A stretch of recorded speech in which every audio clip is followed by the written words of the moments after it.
네, 안녕하세요. 최현지원입니다. 자, 오늘은 직장인이 연금 부자가 되는 방법이라는 주제로 저의 생각을 한번 이야기를 해보고자 합니다. 사실은 이제 저도 직장인인데 직장인들은 사실은 여러 가지 가정도 챙겨야 되고 어떤 그 고정적으로 들어가는 비용이 굉장히 많이 있기 때문에 어떤 경제적 자유를 얻기가 굉장히 어려운 상황에 있긴 합니다. 그렇지만 직장인들이 가지고 있는 장점은 바로 연금에 대한 준비를 할 수가 기본적으로 할 수가 있다라는 겁니다. 그렇지만 지금 현재 우리나라 사람들이 하고 있는 방법으로 만약에 한다면 연금 준비를 한다면 절대로 부자가 될 수가 연금 부자가 될 수가 없고 노후 준비를 제대로 할 수 없다라고 저는 개인적으로 생각을 합니다. 그래서 어떻게 하면 직장인이 연금 부자가 될 수 있는지 그 점에 대해서 저의 생각을 한번 이야기를 드려보겠습니다. 자, 첫 번째 문제는 이제 기본적으로 직장인들은 퇴직연금을 그 회사에서 내주죠. 그렇기 때문에 자기 연봉의 1년 그 1년치 연봉에 해당하는 그러니까 1년에 어, 한 달간의 월급의 기준에 퇴직금을 이제 납부를 하고 있습니다. 실제로 그 부분은 각자 개인이 잘 확인해 보셔야 되는 건데 그렇기 때문에 그 퇴직금이 그 금액 자체가 굉장히 크다고 볼 수가 있습니다. 어떻게 보면은 이제 퇴직할 때 남는 거는 이제 퇴직금밖에 없다라고 생각할 수도 있을 텐데 퇴직금이 첫 번째이고요.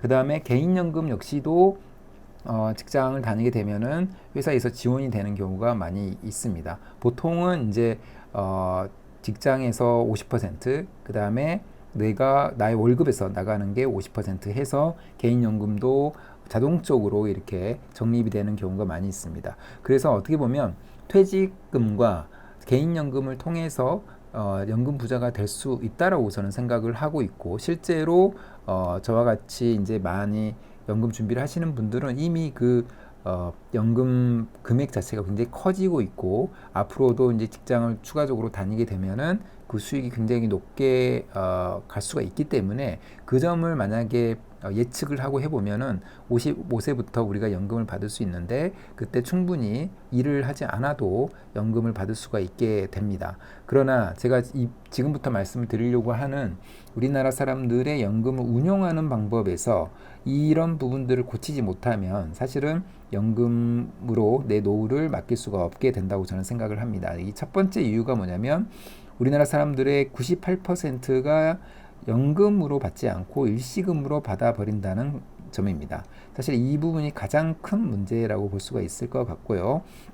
지금 보게 되면은 유형별 퇴직급여라는 게 이제 55세가 되면은 이제 퇴직금을 수령하게 되는데 그때 일시금으로 받을지 아니면 연금으로 받을지를 저희가 선택을 할 수가 있습니다.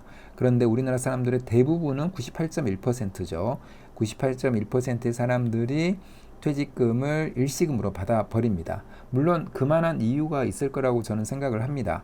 그러나 저는 기본적으로 연금은 정말 마지막까지 건드리면 안 되는 그런 나의 노후를 지켜줄 수 있는 유일한 자본이라고 저는 생각을 합니다. 그렇기 때문에 퇴직금이든 개인연금이든 일시금으로 받으면 안 된다고 저는 생각을 하고요. 그러나 우리나라 사람들 대부분은 정말로 98.1%이기 때문에 거의 대부분인데 일시금으로 받고 있는 문제가 있습니다.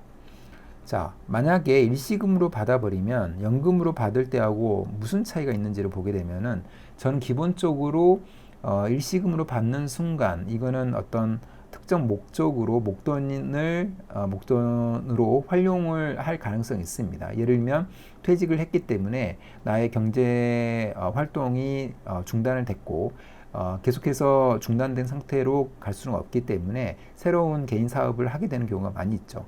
그럴 때 어떤 초기 자본으로 써버리는 경우가 많이 있습니다. 다행히 그 개인 사업이 잘 되면 상관이 없지만 보통 이제 잘 안 되는 경우가 너무나 많기 때문에 그 퇴직금이 없어져 버리는 그런 문제가 있다는 겁니다.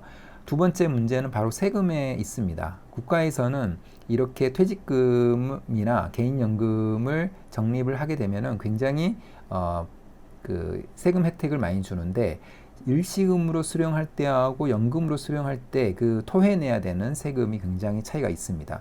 예를 들면 퇴직금을 3억을 내가 받았다고 하면은 연금으로 만약에 수령하게 되면은 퇴직소득세를 기본적으로 내야 되는데 거기서 30%를 절세를 하게 됩니다. 그래서 이 30%라는 거는 엄청나게 큰 거죠. 그래서 만약에 퇴직금 3억이라고 하면은 지금 1,500만 원 정도 퇴직소득세를 내야 되는 거를 1,000만 원 정도밖에 내지 않는다. 여기서 이미 굉장히 큰 차이가 나는 거고요.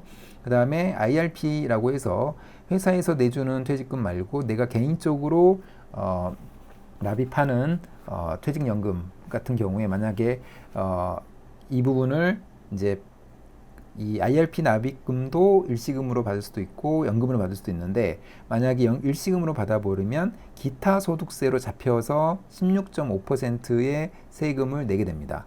그런데 만약에 연금으로 수령하게 되면은 연금소득세라고 나옵니다. 그러니까 기타 소득세가 아니라 연금소득세라고 이름이 붙여서 나오고 이 연금소득세는 5.5%밖에 되지가 않습니다. 그 다음에 이 IRP에서 발생한 수익도 있을 수가 있겠죠. 그 수익이 굉장히 클 수가 있는데 그 수익이 또 역시도 일시금으로 받아버리면 16.5%의 기타 소득세가 발생을 하고 연금으로 받게 되면은 연금소득세 5.5%만 부과하게 됩니다. 자, 이런 케이스에서 보게 되면은 퇴직금 3억, 그 다음에 IRP 1억 4천, 그 다음에 수익이 만약 9천만 원이라고 했을 때 총 3천만 원 정도의 세금의 차이가 난다는 겁니다. 그래서 세금만으로도 3천만 원의 차이가 난다면 사실은 굉장히 큰 거라고 볼 수가 있죠. 그래서 무조건 퇴직금은 일시금으로 받으면 안 된다라고 저는 강하게 말씀을 좀 드리고 싶습니다. 또 한 가지는 우리나라 사람들의 거의 대부분이 수익률이 굉장히 낮은 그러나 안정적인 그런 예금 정도의 금리를 주는 그런 자산에 투자를 하고 있습니다. 그래서 DB형, DC형이라는 게 있을 수가 있는데 DB형으로 그러니까 확정 기여형이라고 해서 나의 어떤 퇴직금이 사라지지 않는 그런 굉장히 그러니까 이제 이익률이 굉장히 작은 수익률이 굉장히 작은 그런 상품으로 운영을 하고 있습니다. 그래서 OECD 국가의 퇴직연금 수익률을 보게 되면은 한국은 2.6%인데 미국은 11.7% 이렇게 됩니다. 그래서 지금 2.6%, 11.7%는 사실은 그렇게 큰 차이가 없다라고 느낄 수는 있겠지만 이게 시간이 지나면서 벌어지는 차이는 굉장히 크다라고 보시면 될 것 같습니다. 그래서 미국 같은 경우에는 연금 부자가 계속해서 늘어나고 있는데 우리나라는 연금 부자가 있다라는 얘기를 사실 듣기가 굉장히 어렵습니다. 모두가 이렇게 연금으로 받지 않고 일시금으로 받아버리고 운용을 하는 것도 가장 안정적인 걸로만 해버리기 때문에 저는 이 안정적이라고 하는 거를 굉장히 불안정하다고 저는 생각을 합니다. 오히려 미국 사람들처럼 그 투자 수익률을 좀 높일 수 있는 쪽으로 운용을 해야만 나의 그 노후를 책임져 줄 수 있는 노후연금이 준비가 될 수 있다 이렇게 말씀을 드릴 수가 있을 것 같습니다. 그래서 그렇기 때문에 이런 부분들만 잘만 준비를 해도 직장인들은 연금 부자가 될 수 있다라고 저는 생각을 합니다. 그래서 저도 이제 회사를 다니고 굉장히 이런 부분에 대해서 오래전에 많은 공부를 해서 지금 이제 이런 식으로 대다수의 한국 사람들과는 다르게 운영을 하고 있고 회사의 동료들에게도 권유를 하고 있는데 그분들의 수익률을 보게 되면은 지금 굉장히 좋습니다. 그래서 이렇게 5년 또는 10년 더 회사를 다닌다면은 분명히 금융자산 예를 들면 10억 정도의 그 자산은 모을 수가 있습니다. 그리고 그 사이에 여러 가지 경험을 하면서 이 내가 투자해 놓은 자산이 없어지지 않고 오히려 계속 불어난다는 확신이 만약에 든다면 사실은 그걸로 원금은 없어지지 않고 계속해서 수익률로 내가 연금을 받아갈 수 있는 그런 안전한 노후 준비를 할 수가 있게 되는 겁니다. 그래서 그런 쪽에 오늘 제가 말씀을 드렸고 대부분의 한국 사람들이 제가 말하는 방식대로 하지 않기 때문에 여러 가지 뭐 공감이 안 되시는 분들도 많이 있겠지만 분명한 거는 미국은 연금 부자가 굉장히 많고 우리나라 사람들은 연금 부자가 거의 없다라는 겁니다. 그래서 그 차이가 뭔지를 한번 생각을 해보는 그런 계기가 되면 좋을 것 같다는 생각이 듭니다. 자, 그럼 오늘 영상은 이것으로 마무리하겠습니다. 감사합니다.